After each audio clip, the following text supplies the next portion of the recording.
Hello everyone, this is Robipony here, doing a unedited commentary on my recent reading of The Adventures of Vampire Cheerilee, written by Totallynotabrony. As always, here's a few things you should know. First off, spoiler alert, so if you have not read the story or listened to the original reading that I did on YouTube, I strongly suggest you go do that. Otherwise, this could potentially spoil that story for you.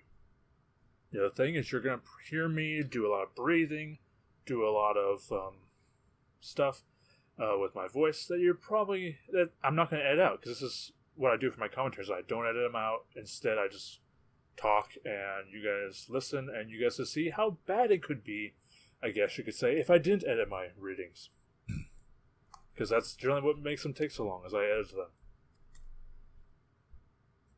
So first off, let's talk about the main elephant in the room. And I say it's the main elephant. It's the main elephant for me, is the character Valiant, not Cheerilee, Valiant. He is an OC in the story, and he is a major character. But I would definitely say he's not one of those characters that ruins the story too much. And what I mean by that is, like, some stories where you have OCs as major roles, those OCs tend to be what are referred to as Mary Sue's / Gary Stews. And basically with ours, they're the perfect character. They're perfect. Everyone loves them, and if they don't love them, then there's something wrong with that character. On top of that, generally they're somehow related to some other characters, or they're an alicorn, things like that. And we don't have that with Valiant. So let's first off point out some of his weaknesses. First off, he's not likable. He's at least annoyed Cheerilee, and it sounds like the other characters don't like him very much either. He's just kind of hanging around. He's also very pompous, and at least that's the way he came across to me. And that's the reason why I try to portray him as being this pompous character. So he's not likable, but he's not a perfect character either. Also, he is, in fact, he's an Earth Pony, I believe. He's not an alicorn. But so he has flaws, and that to some extent puts him above the line when it comes to other OCs that you will encounter in readings like this. And so while he has his flaws, he is to some extent I wouldn't say he's a likable character, but you have to admit he's trying to do the right thing in the sense, like, he feels responsible for what he's done to Cheerilee, and so he is hanging out and doing the best he can. The one issue I do have with him is that he makes too many present Earth references. And what I mean by present Earth references is, I mean, they're references to stuff in our culture that may not necessarily be true in this world. In his world that he comes from, he might be a different variant of our Earth, or it could be Earth. We don't know. But there are a lot of references because he is a OC from another variant of Earth, and that is kind of annoying. I have to say, if the author wanted my feedback, I kind of wish he would replace Valiant with a background character. But that's just my opinion, and he can do whatever he wants. He's the author. Next, let's talk about the vampirism in this world. It's not. It kind of reminds me of, I believe it's called Trying to Be Human. It's like this English show where, at least it was an English show, where you had like a vampire, a werewolf, and a ghost sharing a house and being roommates. And the vampiric traits that is expressed are pretty similar to that. It's like sunlight's a nuisance, but it's not life-threatening. At least it doesn't seem to be. The vampires still need to sleep. They can't eat normal food. They have to drink blood. Although that is a bit of a question because the last creature she attacks in the story is a timberwolf. And I don't think they have blood, but keep in mind I could be wrong about that. But they have enhanced senses and enhanced physical traits. How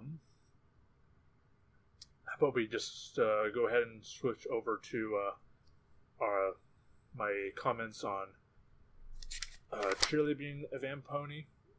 I honestly would have liked to have seen her interact with other characters, and at the same time, as she's interacting with these other characters, try to remember her traits and see her worry about her vampire traits as she interacts with other characters.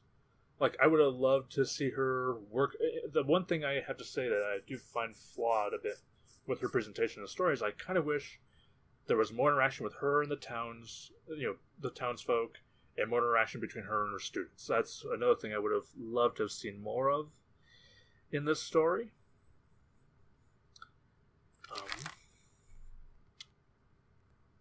But she does definitely take an interesting viewpoint. She doesn't want to be a Vampire. She wants to be normal. She didn't ask for this, and it's basically her trying to deal with this. And in some extent, her situation is unfair. Because, literally, she got turned into a Vampony by a Vampony, but that Vampony was cured of their vampirism because of the fact that the person who bit them, Prince Blueblood, was killed. So it's a bit...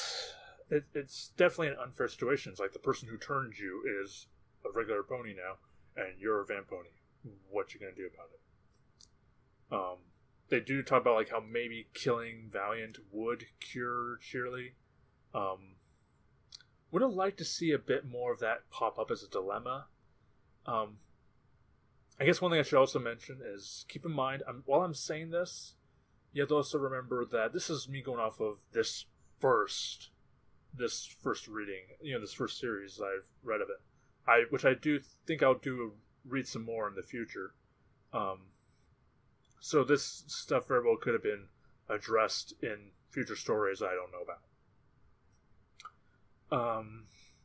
One thing that did stick out to me, kind of rubbed me going, is apparently there's a reference to the fact that Valiant takes Pinky to a strip club. And, but apparently it's not that Valiant wants to do it, it's more that they make it sound like Pinky wants to do it. So I'm not quite sure. I'm hoping that's addressed in some other books. I'm hoping there's a reason behind it that's maybe better explained.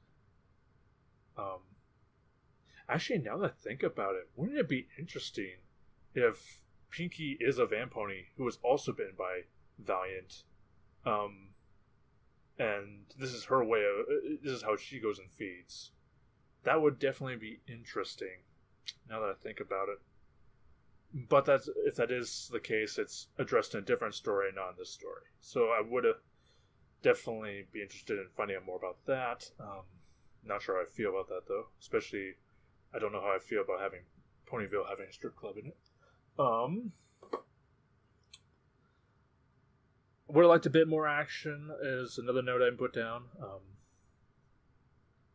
And really, what I mean by that is just more, like I said, more interaction with Cheerilee and the other ponies. Because really, all her interactions is like, with her, it's like she has like maybe one interaction with a student. She gets a candy cane. And that's really the interaction that we see her really have. And then with her students. And then the other interactions with the other characters is basically her with Valiant a bunch, her with Rarity, and her with Twilight more often than Rarity. And it would have been nice to maybe see some other main 6 characters, have her interact with that. And like I said, more interaction with the students. Like, there are plenty of times, I think, where the author had the opportunity to have her interact with Scootaloo and, Sweetie Belle, Cutie Mark Crusaders, but we don't see that. Apparently, we also learned that apparently at one point Rarity was a Vampony. And apparently she's the one who bit Valiant. Either she bit Valiant or something, but basically, she got cured as well. I don't know if there's more on that. When I found this series, all I knew is that there was a Vampire Cheerilee series, and that's what I went after. And there might be a prequel where Rarity is a Vampony. I don't know. I'll have to look that up. That's really all my notes on the story. I guess I'll talk about the thumbnails. I did try something different with the thumbnails this time around, and I think I might continue to do it. We'll have to wait and see. So one thing you need to know is, like, when I first was introduced to this series, I saw the art for the stories that follow this, and they're all very good. But unfortunately for the Adventures of Vampire Cheerilee, this first step in that series, the only artwork the author had for it was the image of basically Cheerilee's face with a transparent background. And as you can see, I tried editing an image to make that more interesting. And so one thing you may have also noticed is what I'm doing. What I did for thumbnails for this story is that instead of having it, the usual image with my OC and the image in the background with usually a black background with that image and the title at the top and all the credits for that character on the same, for the author and for me on the same image. I did, for the movie thumbnails, it's just the first main image, the story main image, with the number for the chapter.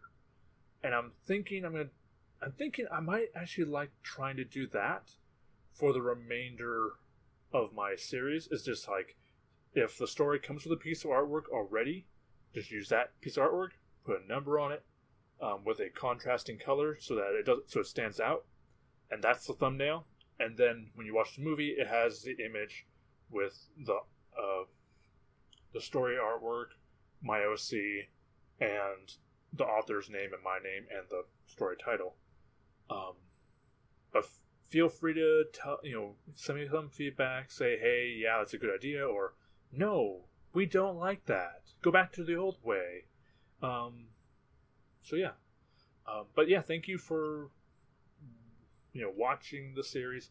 Thank you for listening to a man who's over a quarter century old ranting about a story he did a reading of. And no, I will be covering this series later, but at this point in time, there are other things that are on my priority list. I have to do the stories for the winners of the Gogroni Story Contest, and I have to there's some other readings I want to do. So yeah, but thank you all for watching. Thank you all for listening, and I hope you all have a good day.